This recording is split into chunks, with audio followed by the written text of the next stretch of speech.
Unnatural selection. The crew grapples with a mysterious disease which accelerates the aging process, causing humans to die of old age within the matter of days.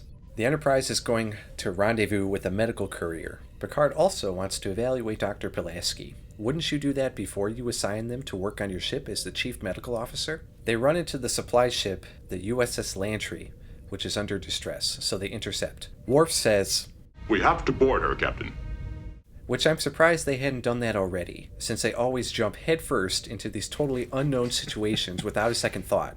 They decide to take control of the computer and look at the ship remotely. What they see is that the ship was apparently captained by Boris Karloff.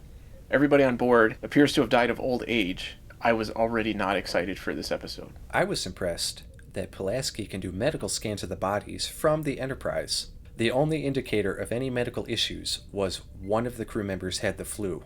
The Enterprise can't figure out what happened, but the Lantry's last port of call was a genetic research station, which should send up red flags all over the place. When you start messing with genetic research, that usually indicates that something went wrong. The Enterprise goes to the research station, which has declared a medical emergency. They believe they were infected by the supply ship, so the Enterprise quarantines the station. That hypothesis makes sense, but that turns out not to be the case. The people on the station have been genetically engineering children who they have in isolation and they believe have not been infected by whatever it is that's causing this. The Enterprise agrees to transport one 12-year-old male aboard, encased in styrolite, to keep it isolated from the crew. They also use a force field. But they still have no idea how the supposed disease is spread. They don't even know if it's a conventional virus. It could be telepathic. It could be multidimensional. Why can't they remote in like they did with the Lantry before? Why needlessly expose themselves to risk when there is an alternative? Troy even says, Dr. Kingsley sincerely believes the children are not a threat, but she's not telling us the whole truth. And I put in all caps, "Don't do it, you idiots." Worf's reaction was an exact mirror of my own. Proceed with the examination, but I shall require positive proof. After they beam him up, they then lower the force field, because Pulaski says there's no way she can do scans with it up. You just scanned an entire bridge from 1,000 miles away, and why the hell are they all in the room when Picard says he wants to avoid all possible risk? At the very least, have Data be the one who is potentially exposed to whatever it is. Or, I mean, it's freaking Star Trek. Have some kind of robotic arm in there with a camera that can send signals outside. Then Pulaski says, I want to free him from the styrolite. and then she says, I know I'm right. Did they not already establish, while they were looking at the other ship, that they cannot pick up whatever it is that is causing this? Why does she think she can sense things here that they couldn't already sense before? It's a good thing her and Beverly are not on the ship at the same time, because there'd be some new bacteria in space, and she'd open the window to let it in. But I liked how Picard shut her down at the end. God knows I'm not one to discourage input, but I would appreciate it if you'd let me finish my sentences once in a while. Pulaski comes up with the idea to isolate herself on a shuttlecraft with Data and the child, where she removes the styrolite. Lo and behold, Pulaski doesn't know everything And immediately gets infected, and she reacts overly dramatically to pain in her arm. And even when she's suffering and in extreme pain, she still has time to dig at Data. What is your condition, Doctor? Not exactly up to factory specs. I'm sorry. Bitch. So they decide to go ahead and head to Darwin Station since everybody there is already infected and they can try to study what's going on over there. I'd like to give a shout out in this episode to the smoothest transporter operator in Starfleet. Energize.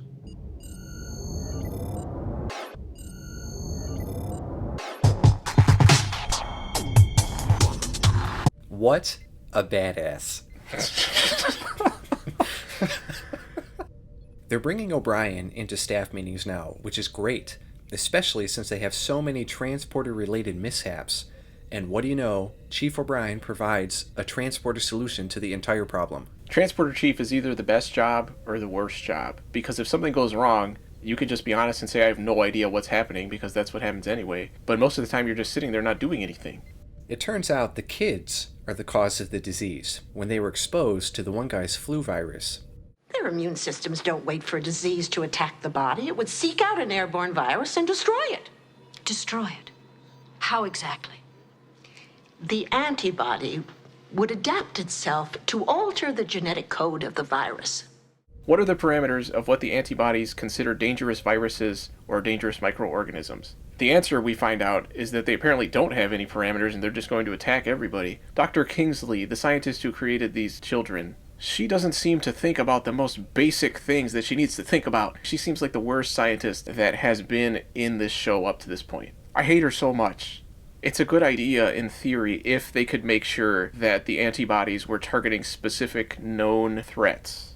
Another problem I had is that for some reason Pulaski doesn't ask how the antibodies could be identified, which would keep the disease from spreading if they could identify and destroy them somehow or stop them, cause them to stop functioning the way they're supposed to, but nobody ever asks that question. I remember when you said, I like Dr. Pulaski. She's my role model. How do you feel about Dr. Pulaski's makeup? She looks like she's made out of freaking clay, and it just looks terrible. The transporter solution is to take DNA from before she was infected and use it to filter out the genetic changes when they beam her back in. But it raises so many questions. And then O'Brien creates some artificial risk by just vomiting out a bunch of technobabble. But the waveform modulator will be overloaded without the regeneration limiter in the first stage circuit. If it worked, would that technically make her a clone? Could somebody be immortal by continuously reusing their save trace pattern or younger DNA? Could you save biological data from when you were healthy, and then if you get cancer, just wipe it? See, those are the interesting questions that I want Star Trek to bring up. And then they have trouble finding Pulaski's DNA, and it's all this intense music. I mean, come on.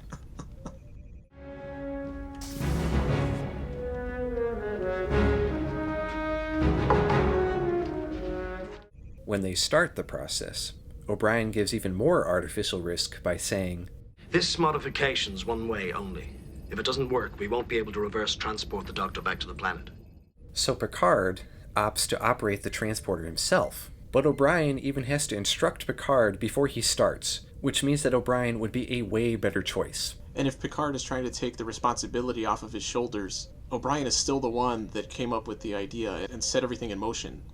And it works. First of all, they beam her back and she is magically de-aged. Yes, they fixed her DNA, but her body still went through physical changes. Her skin would still be sagging the way it was. She would still look different. She's not going to suddenly completely physically change. When they cure somebody's genetic disease, they don't suddenly look like a perfect human specimen. That's not how reality works. And besides that, they still never isolated the antibodies. So even though they fixed her DNA, theoretically those antibodies are still in her. She would still be not only a carrier, but she would just start getting infected all over again. So she should be spreading it all over the ship right now. Well said.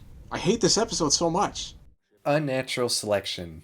Overall, I have big problems with the way things are resolved in this episode. Any actual science that comes up over the course of the entire episode feels like an accident. I'm still going to go all the way up to a D+, because I liked the tone of the episode. It never dragged, it never lost focus of what was going on. If things had actually made sense, my grade would have been a lot higher, because I didn't think it was a poorly produced episode. It was just a really poorly written episode. I'm going to go C-. I appreciate when the science part of science fiction works out, and it disappoints me that it didn't in this one. The characters kept getting in the way by taking their personalities into hyperbolic territory, and the numerous questions that come up during the resolution that are merely brushed off really irritated me, especially when the initial conflict itself could have had such a solid scientific foundation, but they blew it. Pulaski has a little more room to stretch out, and I'm glad that there were consequences to her actions, even if they were only temporary.